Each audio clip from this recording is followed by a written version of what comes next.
Era uma noite comum, quase banal, quando meu marido estendeu a mão em minha direção com um pedido que soou como mais um detalhe do cotidiano. Amanhã minha mãe vai precisar da sua cartão, só para comprar uns mantimentos, uns 3.000 reais. A naturalidade com que ele falou me fez baixar a guarda. Afinal, não era a primeira vez que ela pedia ajuda para pequenas compras. Pão, legumes, leite, às vezes um pedaço de carne para o caldo.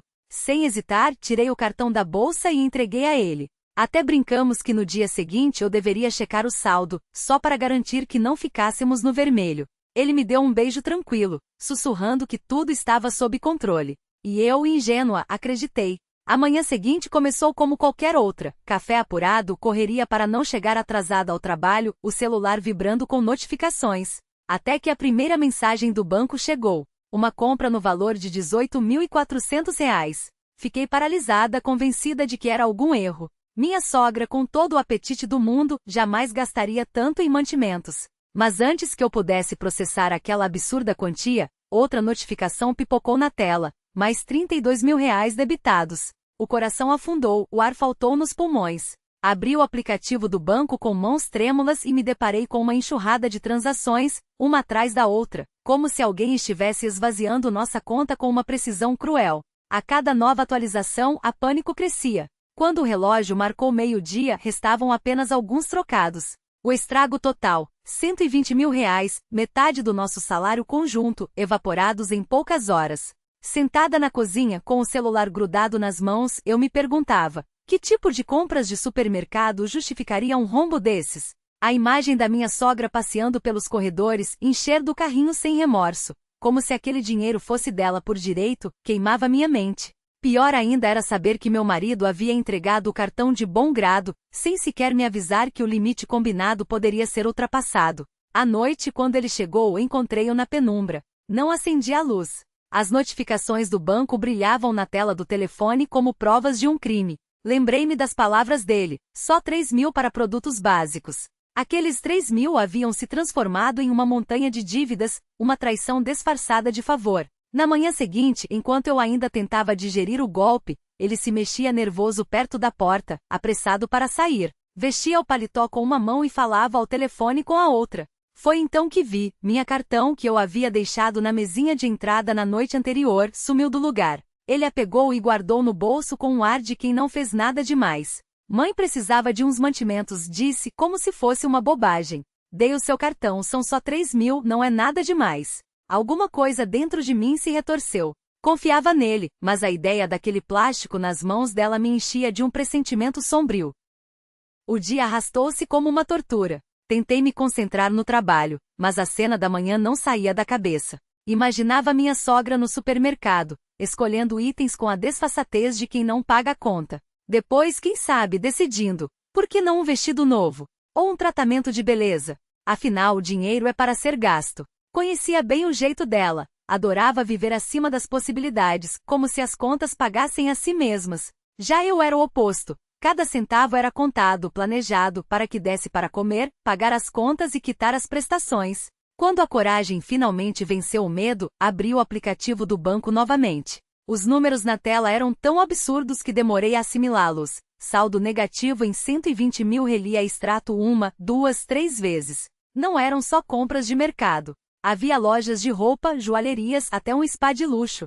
Meu coração batia tão forte que jurava que as paredes tremiam. Não conseguia acreditar que a mãe do homem que eu amava fosse capaz de tamanha audácia. A raiva tomou conta de mim, uma onda quente que queimava por dentro. Quem se achava no direito de saquear nossa vida assim? Quis gritar, correr até o trabalho dele, exigir respostas. Mas junto com a fúria veio o medo. E se ele tomasse o partido dela?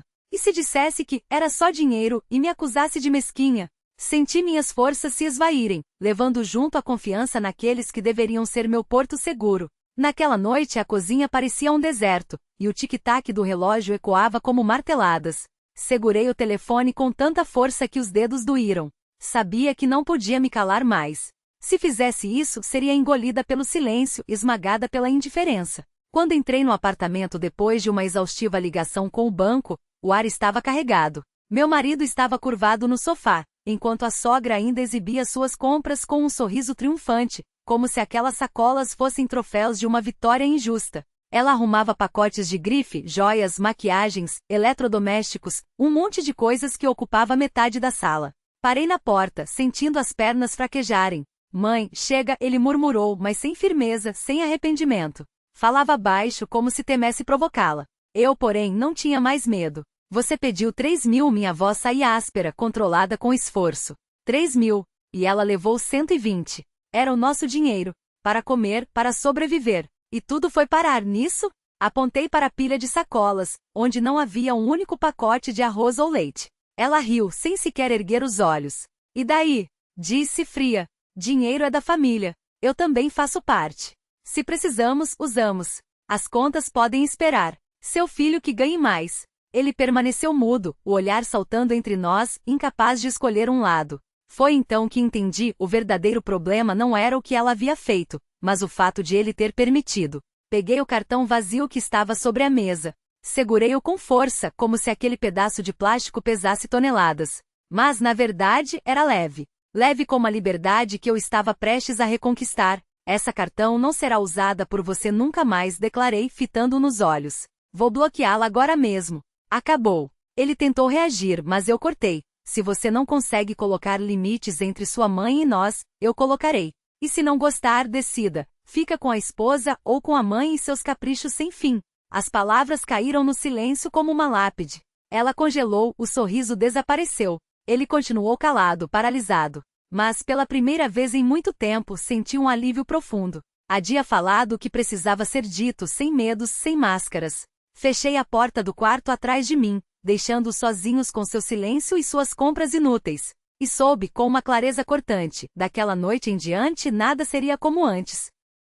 De qualquer forma, sairei dessa situação mais forte. Mesmo que precise partir sozinha, nunca mais permitirei que alguém gaste minha vida e minhas energias como se fossem moeda de troca. Não serei mais a peça que se move no tabuleiro alheio, nem a sombra que se curva para não incomodar. Se o preço da paz for a minha anulação, então que a guerra comece, mas desta vez com as minhas regras. E algo dentro de mim já sabia, essa não era uma ameaça. Era uma promessa.